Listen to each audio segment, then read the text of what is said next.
Hello guys, welcome to our first video. Our first video for today is Microbes in Action. Good day guys.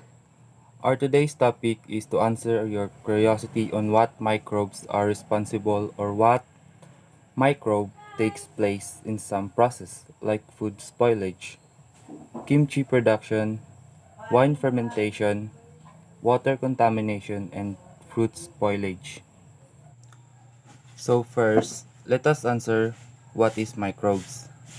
So microbe itself is a microorganisms, especially a bacterium causing disease or fermentation. They are tiny living things that are found all around us and are too small to be seen by our naked eye. And they may be found in water, soil, and air. Microorganisms is the more scientifically precise, and in fact, microbe is a shortened form of that long scientific word.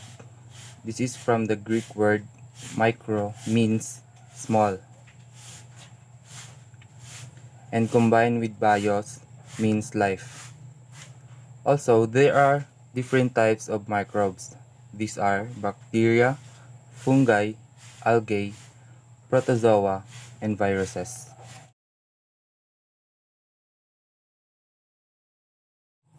So without further ado, let us start our main topic in this presentation.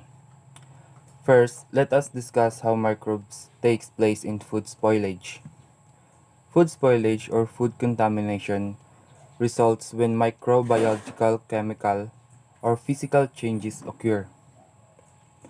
Microbial food spoilage is caused by growth of microorganisms which produces enzymes that lead to objectionable byproduction in the food. Bacteria, mold, yeast, moisture, light, temperature, and chemical reaction are the various factors that are responsible for food spoilage. Mold in the bread is the best example for food spoilage. Bread molds thrive on bread because of the rich organic materials found in it. Sugar and carbohydrates fuel the growth of mold spores. This is why bread left out in the open begins to grow visible molds in only 5 to 7 days. Rhizopus stolonifer is the most common and fast-growing bread mold, as it appears dark green or black in color. It causes rotting of some fruits and some infections in humans.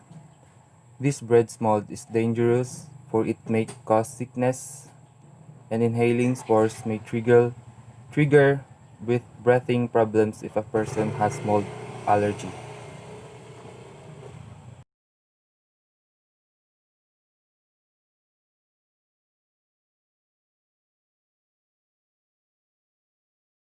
Second is the kimchi production or fermentation.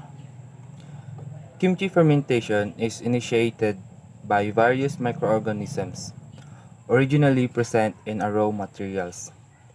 But fermentation is gradually dominated by lactic acid bacteria. Complex biochemical changes occur depending on the environmental conditions before, during, and after fermentation. Among lactic bacteria, the Generalioconostoc, Wisela, and Lactobacillus are believed to be the key players in kimchi fermentation. The biological process carried out by Lactobacillus and other microorganisms in the kimchi result in the formation of lactic acid. As the amount of lactic acid increases, the pH of the kimchi decreases. In other words, the kimchi becomes acidic due to amount of lactic acid. Although it is lactic acid fermentation, certain aerobic bacteria, yeast, and molds is always observed.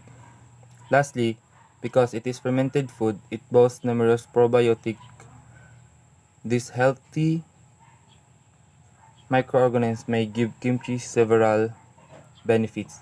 It may help regulate the immune system, promote weight loss, fight inflammation, and even slow the aging process.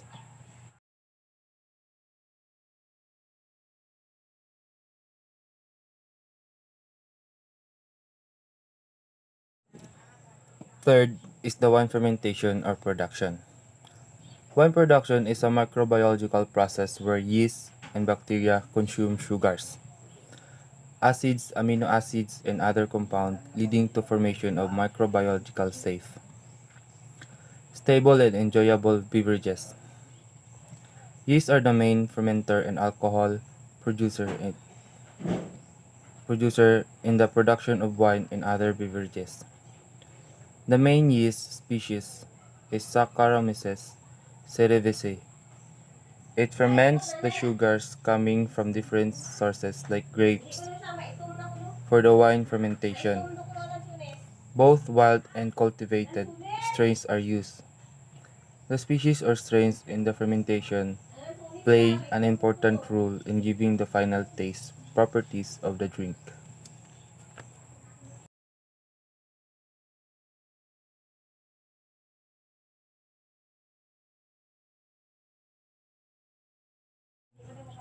Fourth is the water contamination.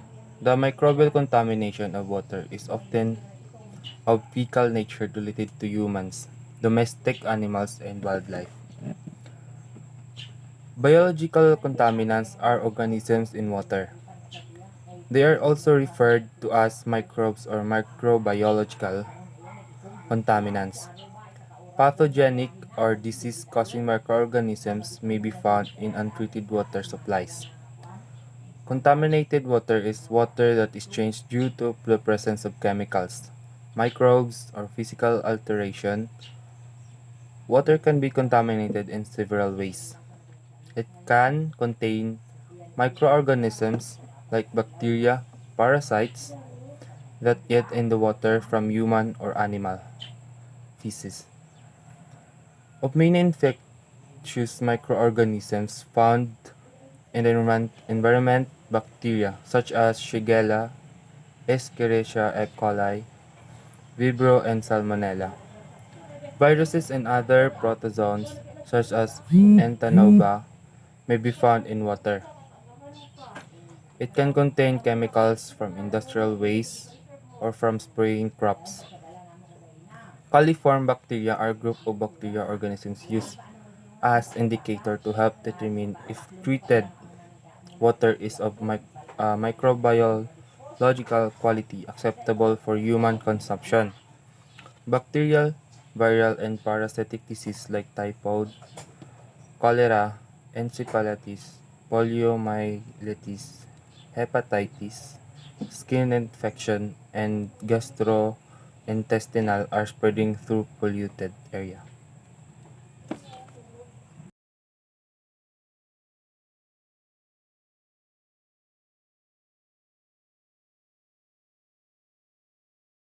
Hello guys, that is my topic about microbes in action.